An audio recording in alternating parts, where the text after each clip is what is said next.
Start. Hello friends, today I will discuss about some CGL questions. ये देखिए आपके सामने ये 4 क्वेश्चन है।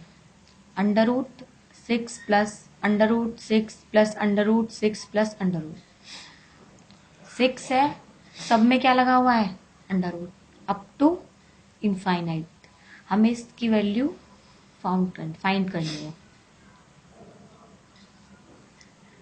Under root 20 minus under root 20 minus under root 20 up to infinity. हमें इस पूरे क्वेश्चन की वैल्यू फाइंड करनी है। Under root 2 under root 2 under root 2 under root 2 पूरी वैल्यू अंडर रूट में है अप टू इन्फिनिटी तक। हमें इसकी वैल्यू फाइंड करनी है।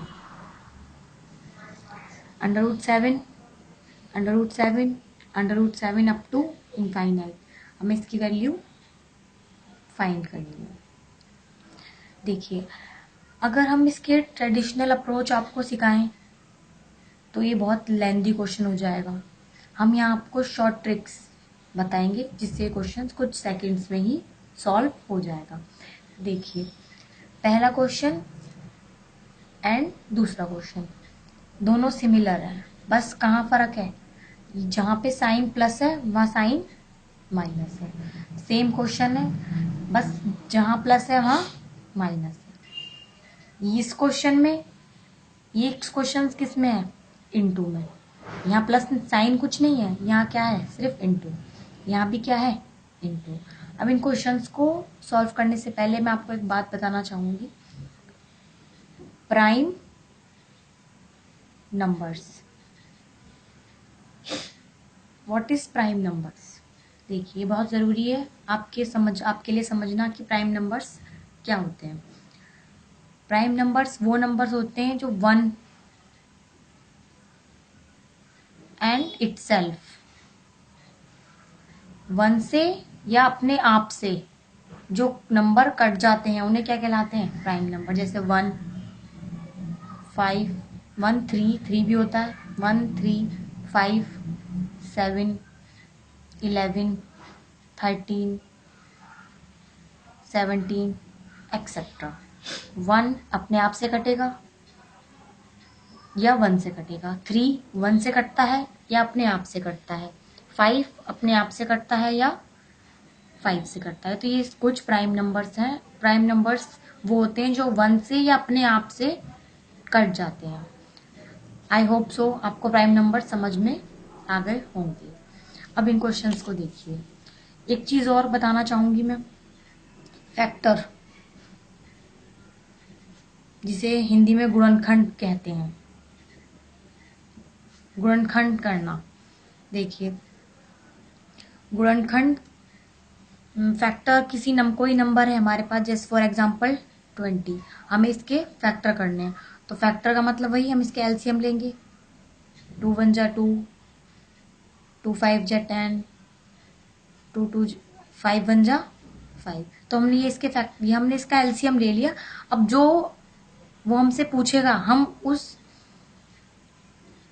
वे में उसका आंसर दे देंगे। अब देखो, अब फैक्टर दोनों चीजें आपको समझ में आ गई। अब देखिए इस क्वेश्चन को, under root 6 plus under root 6 plus under root 6 to to इन्फिनिटी का मान निकालना है। अगर हम इस क्वेश्चन को बुक के ट्रेडिशनल मेथड से फॉलो करेंगे तो ये बहुत लेंथी क्वेश्चन होगा, इसलिए हम आपको बस शॉर्ट ट्रिक बता रहे हैं। जब यहाँ प्लस आए और नंबर कैसा हो सेम हो, और बीच में प्लस आए या माइनस आए तो नंबर कैसा हो सेम। अंडर रूट में हो नंबर सेम हो और बीच में प्लस आए या माइनस, और कब तक हो ये जरूरी रखना, अप टू इन्फिनिटी तक जरूर होना चाहिए। इस 6 के फैक्टर कर लो। फैक्टर ऐसे करने हैं जिनका डिफरेंस क्या आना चाहिए, डिफरेंस मतलब अंतर 1 होना चाहिए। डिफरेंस ऐसा आना चाहिए कि उनका 1 होना चाहिए। 6 के ऐसे फैक्टर होते हैं 3 2 जा 6। अगर हम 3 की मल्टीप्लाई 2 में करें, 3 की मल्टीप्लाई 2 में करेंगे तो क्या आएगा 6, 3 2 जा 6। और 3 में से हम -2 को करेंगे तो क्या आएगा 1। बस हमें यही लाना है कि डिफरेंस क्या आना चाहिए 1। बस 3 एंड 2। अब हमारे पास दो चीजें हैं 3 एंड 2। अगर क्वेश्चन पॉजिटिव है प्लस में है तो हमारी लार्ज वैल्यू आंसर होगी। लार्ज वैल्यू मतलब 3 और 2 में से लार्ज कौन है 3, तो 3 इज माय आंसर। हमें जो भी क्वेश्चन दिया हुआ है हमें उस नंबर के फैक्टर करने हैं। फैक्टर ऐसे करने हैं जिनका डिफरेंस 1 आए। अगर पॉजिटिव वैल्यू है तो आंसर बड़ा नंबर होगा, अगर नेगेटिव वैल्यू है तो आंसर छोटा नंबर। अभी आप सिर्फ ये समझिए पॉजिटिव है तो दोनों में से बड़ा कौन सा है 3, तो 3 is my answer. I hope so आपको समझ में आ गया होगा। नेक्स्ट क्वेश्चन देखते हैं। √20। अब यहाँ सिर्फ क्या है, यहाँ माइनस है, मेथड वही फॉलो होगा। 20 सेम है, नंबर इज सेम, और बीच में माइनस। कोई नहीं, हमें 20 के क्या करने हैं फैक्टर हमें 20 के ऐसे करने हैं कि डिफरेंस क्या है उनका, डिफरेंस हमारा क्या आना चाहिए 1।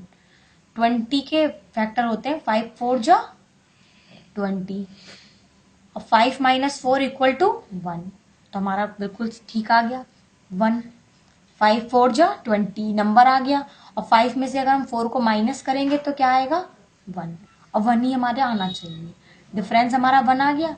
अब क्वेश्चन हमारा किस में दे रखा है, माइनस में या प्लस में? क्वेश्चन हमारा है माइनस में। अब हमारे पास दो वैल्यू है 5 एंड 4। अब क्वेश्चन हमारा माइनस में है तो माइनस के लिए स्मॉलर वैल्यू हमारा आंसर होती है। 4 is smaller, 4 is my answer, that's it. Minus है तो छोटी वैल्यू आंसर होती है, प्लस है तो बड़ी वैल्यू आंसर होती है। बस इस बात का ध्यान रखना है, अगर प्लस आ रहा है या माइनस आ रहा है हमें फैक्टर करने हैं उन नंबर के, फैक्टर करके डिफरेंस 1 आना चाहिए। अगर पॉजिटिव में है क्वेश्चन तो लार्ज वैल्यू, ग्रेटर कह सकते हैं आप, ग्रेटर वैल्यू हमारा आंसर होती है, और माइनस में है तो स्मॉलर वैल्यू। प्लस है तो बड़ी वैल्यू आंसर होगी, माइनस है तो छोटी वैल्यू हमारा आंसर होगी, तो answer will be 4। I hope so दोनों क्वेश्चंस बहुत इंपॉर्टेंट हैं एग्जाम के लिए। आई होप सो आपको समझ में आ गए होंगे। अगर आप इसका बुक का मेथड फॉलो करेंगे तो इस क्वेश्चन को करने के लिए आपका बहुत टाइम लगेगा। आपको कुछ नहीं करना, जैसे आप इस टाइप का क्वेश्चन देखें उनके फैक्टर करिए, फैक्टर का डिफरेंस 1 आना चाहिए। पॉजिटिव है तो बड़ी वैल्यू आंसर, नेगेटिव है तो छोटी वैल्यू आंसर। अब तीसरा क्वेश्चन देखते हैं। अब तीसरे क्वेश्चन में क्या, सिमिलरिटी तो ठीक है 2 2 आ रहा है, पर ये ना तो पॉजिटिव है, यहाँ नेगेटिव है, ना पॉजिटिव है, यहाँ क्या है मल्टीप्लाई। क्या है यहाँ मल्टीप्लाई। अगर क्वेश्चन किस में है मल्टीप्लाई में, और कब तक है इनफाइनाइट तक, ये ध्यान रखना है। क्वेश्चन कहाँ तक है,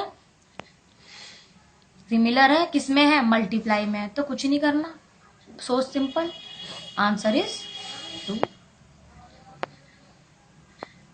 इट इज माई आंसर, कुछ नहीं देखना। अगर क्वेश्चन मल्टीप्लाई में है, अंडर रूट में है, मल्टीप्लाई में है, तो आंसर सिमिलर, और कोई नंबर कैसे हैं सिमिलर, तो वही नंबर हमारा आंसर। जैसे फॉर एग्जांपल एक क्वेश्चन में आपको और दिखा दूं, अंडर रूट है 5 है अंडर रूट में, फिर अंडर रूट में 5 है, फिर 5 है अंडर रूट में, किसमें है, और अप टू कहाँ तक, ये ध्यान रखना, अप टू इनफाइनाइट जरूर होना चाहिए, तभी ये हम फॉलो कर सकते हैं ट्रिक, अप टू इनफाइनाइट। तो आंसर इसका क्या आ गया 5।